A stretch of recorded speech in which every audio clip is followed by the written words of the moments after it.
cordial saludo, espero que estén muy bien. Hoy vamos a trabajar 6 tesis muy importantes para pensar la historia de Colombia en los últimos años y también buscar una aplicación de algunas habilidades del pensamiento crítico. Y por eso he traído 6 libros para contrastar algunos hechos que se pueden ver en las temporadas de Matarife, sobre todo en las 2 primeras. La vez pasada analizamos la temporada número 1 y hoy estamos reflexionando algunos conceptos de la temporada número 2. Y el primer libro famoso que tuvimos en Colombia, que denunciaba la relación entre narcotráfico, paramilitarismo y política, es este que tengo acá, que se llama Los jinetes de la cocaína, del señor Fabio Castillo. Y acá mencionan a los narcotraficantes más conocidos, a Pablo Escobar, a Gonzalo Rodríguez Gacha alias el Mexicano, a Carlos Leder, a los Ochoa, a los hermanos Gilberto y Miguel Rodríguez Orejuela.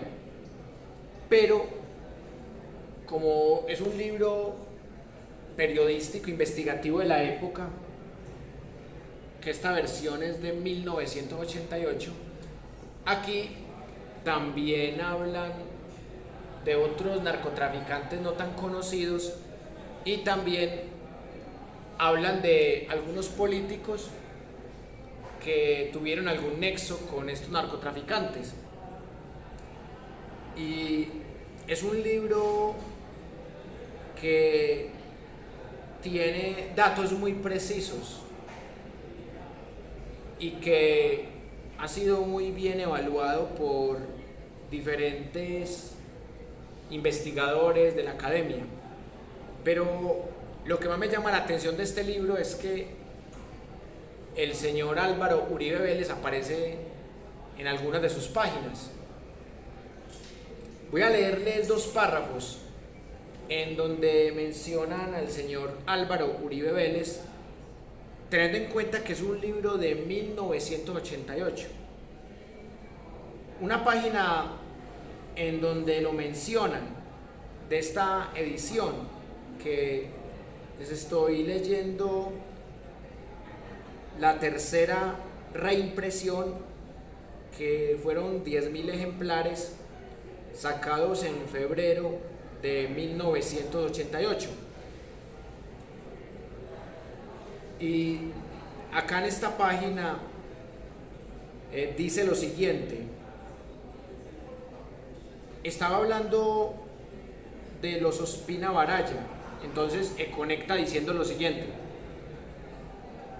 también es oriundo de Antioquia el senador Álvaro Uribe Vélez, cuyo padre Alberto Uribe Sierra era un reconocido narcotraficante, quien le otorgó licencia a muchos de los pilotos de los narcos cuando fue director de Aerocivil.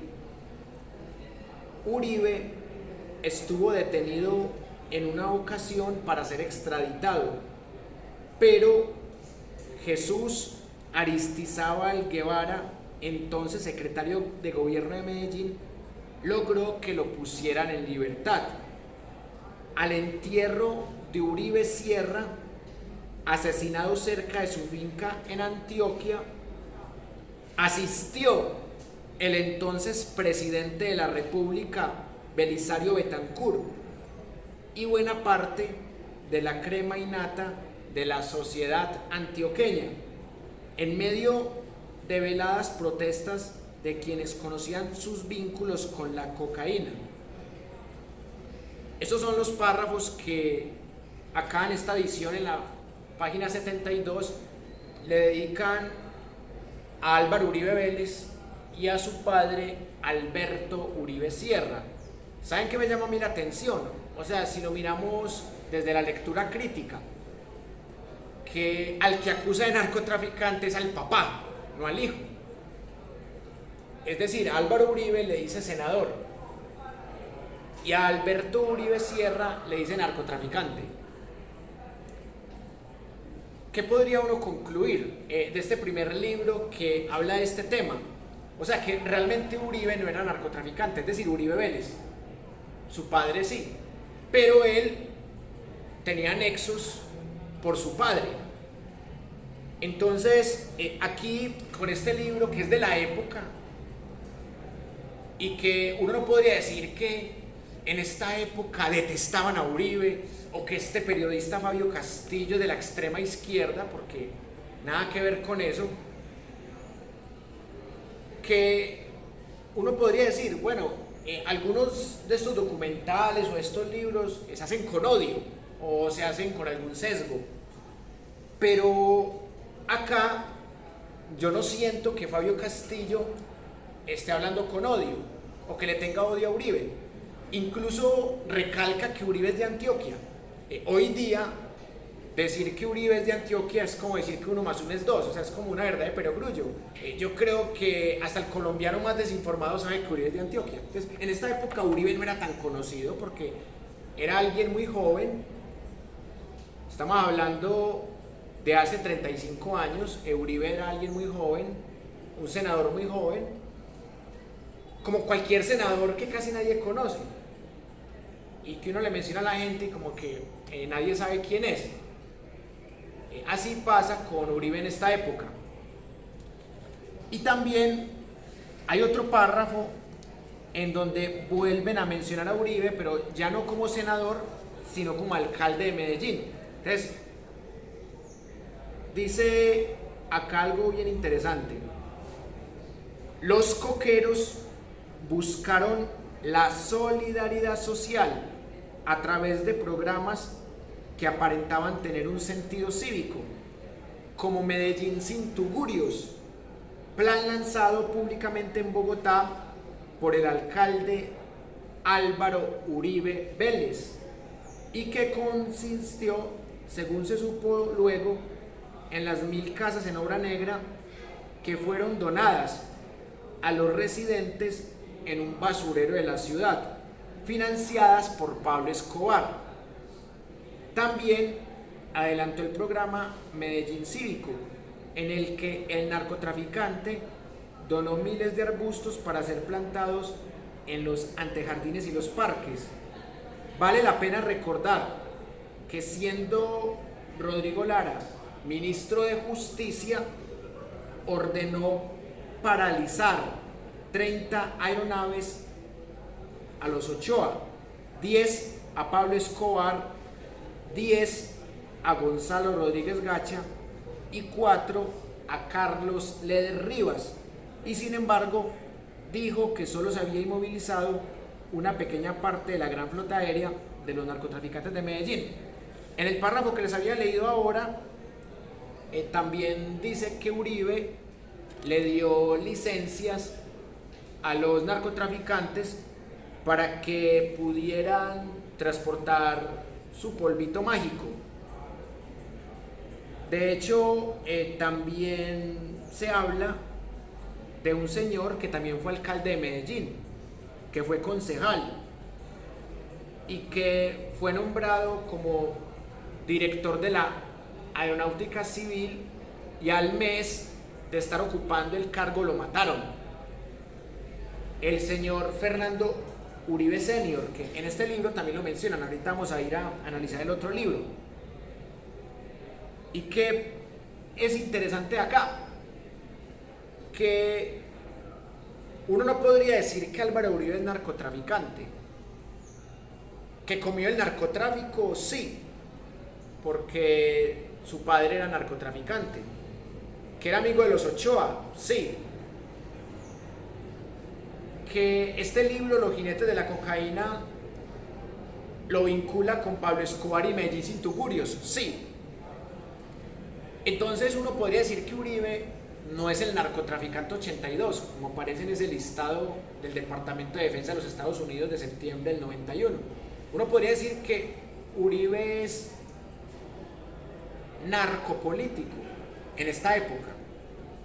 Uribe es narcopolítico, no es narcotraficante, es narcopolítico, porque primero, como director de la Aeronáutica Civil, les permite una gran cantidad de licencias, unas licencias que denunció el ministro de Justicia, Rodrigo Lara Bonilla. En el 83 suspendieron, según este libro, 57 aviones a Escobar, a Ochoa, a Leder y a Samuel Alarcón, que aquí no lo mencionan tanto en ese aspecto. ¿Y qué podemos decir también de Uribe? Que hacía parte del liberal Bernardo Guerra Serna. Y que digan que el alcalde de Medellín le hizo campaña a Medellín sin tugurios, que era un programa de Pablo Escobar, ya lo vincula, y por eso aparece en ese informe como el Narco 82, porque ahí no solamente aparecen narcotraficantes, sino narcopolíticos. Incluso aparece el cantante Carlos Vives, que nada que ver con la política. Entonces, Carlos Vives no sería un narcopolítico, sería alguien que tenía un tío que era narcotraficante y que en medio de todo hizo algún trabajo con su tío y quedó fichado ahí. Entonces, ¿cuál fue la tesis que sostuvimos la vez pasada? Que al tipo le tocó crecer en ese ambiente de narcotraficantes y de paramilitares. Era normal que el tipo tuviera vínculos en su alcaldía. Ahora, hay dos hechos que están oscuros, como lo dijimos la clase pasada.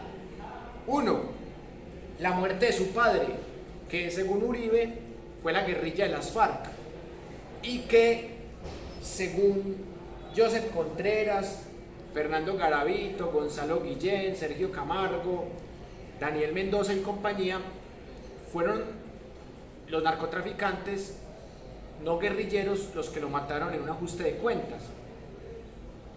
Esa es la tesis que se defiende acá. Y este libro, que ahorita también lo vamos a analizar, y acá Uribe dice que a su padre lo mató la guerrilla de las FARC. Segunda contradicción, que a Uribe le dicen que él fue destituido de la alcaldía de Medellín por orden de Belisario Betancur porque descubrieron que tenía que ver con el programa Medellín sin tugurios de Pablo Escobar. Por eso Uribe dura muy pocos meses en la alcaldía de Medellín. Pero el primer personaje que pone en duda la reputación de Uribe es Iván Duque Escobar, el papá del expresidente Iván Duque Márquez. Y también habíamos dicho que en los 90s el mismísimo Iván Duque Márquez escribió un artículo criticando a Uribe por las convivir y diciendo que era un nido de paramilitares. O sea que Iván Duque, el que llamamos el títere de Uribe, era antiuribista en los 90s. Al parecer por herencia de su padre, porque el primer hombre famoso que denunció a Uribe, asociándolo con el empresario y narcotraficante Jaime Cardona, que en este libro también lo menciona. Les invito a que lo lean, este libro de esta edición de 1988. Entonces ahí es cuando uno va encontrando todos los cabos. La pregunta es ¿por qué a Uribe no lo mataron? Y al tipo que él reemplazó en la Aeronáutica Civil sí lo mataron al mes. O sea, Uribe duró más de 2 años en el cargo y no lo mataron. Y se supone que a Fernando Uribe Senior lo mataron porque no le quiso hacer caso a los narcos. No les quiso dar licencias para que transportaran su mercancía. Y tanto en este libro de la época, como en ese libro de Joseph Contreras y Fernando Garavito, dicen que Uribe sí permitió licencias para narcotraficantes. Bueno, y también a Uribe lo acusan de haberse robado 43 millones de pesos en su época de alcalde, que también está en ese libro de Joseph Contreras. Y a Uribe no solamente lo asocian con el señor Cardona, sino con el señor César Villegas, alias el Bandi, que eso también lo vimos en la primera temporada de Matarife. Pero esta gente de Matarife pues sacó toda esa información de estos libros, de este otro que se llama Biografía No Autorizada, y no sé si el de Sergio Camargo, porque ese sí no sé si lo hayan citado, porque ese tiene otros datos diferentes, aunque algunos muy parecidos. Entonces, ¿cuáles son las tesis principales de Matarife? Que Uribe es un narco paramilitar, pero yo manejo otra tesis, o sea que Uribe no es narco paramilitar directamente, es decir, Uribe es narcopolítico, según como vemos en estas fuentes, y es parapolítico. Uribe es parapolítico, más que ser paramilitar, es parapolítico y es narcopolítico. Entonces vamos a estudiar los argumentos para sostener esta tesis. Y voy a analizar el último dato que me parece interesante de lo que hablan ahí en Matarife, que tiene que ver con el tema de los falsos positivos. Los falsos positivos son quizás el escándalo más fuerte de la historia de Colombia, o sea, ni siquiera en los últimos años, de la historia de Colombia. O sea, los falsos positivos son un hecho tan evidente que hasta Uribe los reconoce que existieron. Lo que dice Uribe es que él no tuvo que ver. Ahorita vamos a analizar esos fenómenos con lupa. Vamos a mirar qué dicen en estos libros de falsos positivos. En este no, porque este lo publicaron en el 2002, cuando los falsos positivos no eran un problema sistemático. En este libro no vamos a tratar el tema de los falsos positivos. Pero acá hay otros 3 libros que nos van a servir también para ese tema. Lo mismo que, bueno, este no, pero lo mismo que el libro de 100 preguntas y respuestas para comprender el conflicto colombiano. Van a ver ustedes la diferencia que hay entre lo que dice Uribe, lo que dice Petro, lo que dice Ariel Ávila y también lo que dice el libro de 100 preguntas y respuestas para comprender el conflicto colombiano. Son visiones totalmente distintas de los falsos positivos. Y también se diferencian en lo que decía Matarife en este capítulo 1 de la temporada 2. Pero hay algo en común entre todas las versiones, que efectivamente los falsos positivos existieron. O sea, nadie los niega. Y eso es algo importante, porque, como decía la señora que escuchábamos ahora en ese documental de Matarife, es un delito de lesa humanidad, de terrorismo a Estado. Y que la historia nos permita contar eso es interesante. Pero antes de entrar en materia en los libros en donde vamos a sacar las otras tesis, yo sí quiero compartirles una reflexión y que es importante para el pensamiento crítico. La cartilla santillana, que monopoliza la educación, evade el tema.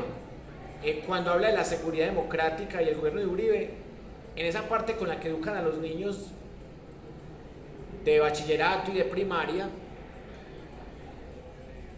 no mencionan el tema, ni siquiera los falsos positivos. Bueno, yo no estoy pidiendo que mencionen los escándalos que hablamos la vez pasada, que mencionen la GIDIS política, las chuzadas del DAS, agroingreso, robo seguro. O sea, yo no pido que mencionen eso.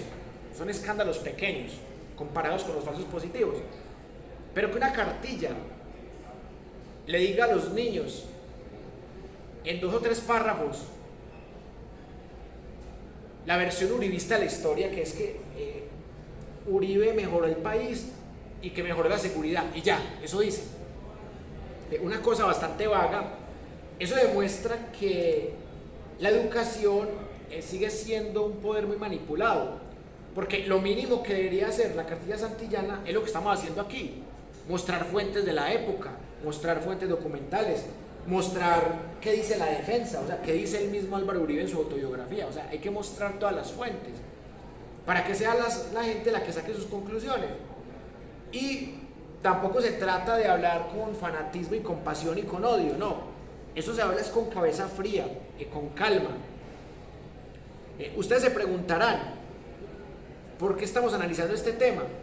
Porque se presta mucho para un método de pensamiento crítico. Porque nada más en la muerte de Alberto Uribe Sierra, en por qué salió de la alcaldía de Medellín, que Uribe dice que él renunció por una amenaza guerrillera. Ahí ya uno encuentra elementos mínimo de lógica aristotélica, de ambos no pueden estar diciendo la verdad, ambos no pueden estar mintiendo. O sea, alguna de las dos tiene que ser verdad. O sea, tiene que haber alguna razón por la que él renunció a la alcaldía de Medellín. O no renunció, sino que lo despidieron, como dice la otra versión. Igual pasa con la muerte de Pedro Juan Moreno, que la clase pasada también hablamos un poco de eso. Por eso es importante que analicemos algunos párrafos que definitivamente nos van a ayudar a comprender unos hechos muy interesantes. Sobre todo porque esto es materia de investigación. O sea, los falsos positivos se siguen investigando, siguen apareciendo víctimas, siguen apareciendo culpables. Ya hay más de 1.700 condenados. Es una cifra que va aumentando. En cualquier momento ya son más de 1.800 los condenados por falsos positivos. Pero tanto condenado y no han caído las cabezas más visibles, es decir, Uribe, Santos, Montoya y Padilla.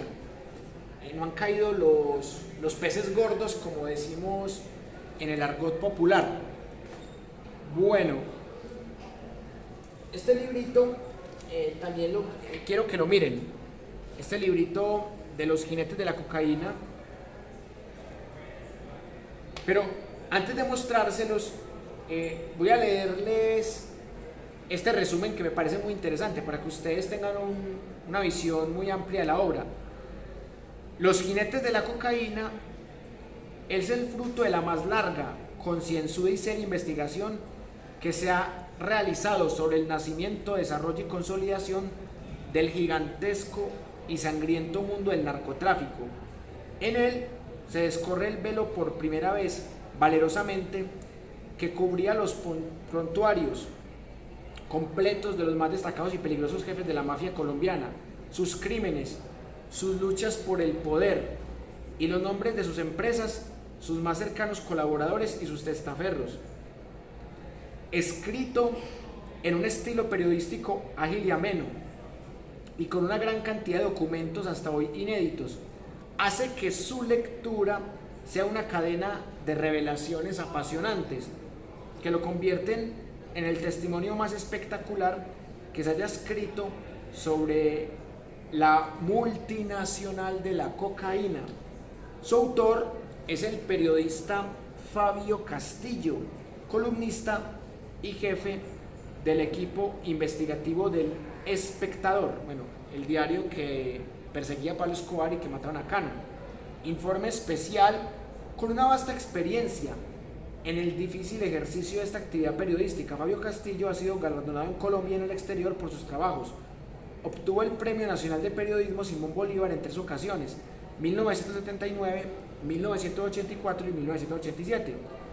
El Gran Premio Nacional de Periodismo CPB en 1984 y el Premio Pedro Joaquín Chamorro, otorgado por la Sociedad Interamericana de Prensa SIP en 1984. Miren, la serie Matarife también fue premiada con los Indias Catalina y también con otros premios internacionales en España. Entonces miren, son obras que denuncian con todo la mafia colombiana y que es hecho por gente que tiene rigor, porque acá nos dicen todos los narcotraficantes de la época con nombre y apellido, empresa, con fotos, con firmas, con documentos. Es una investigación totalmente seria.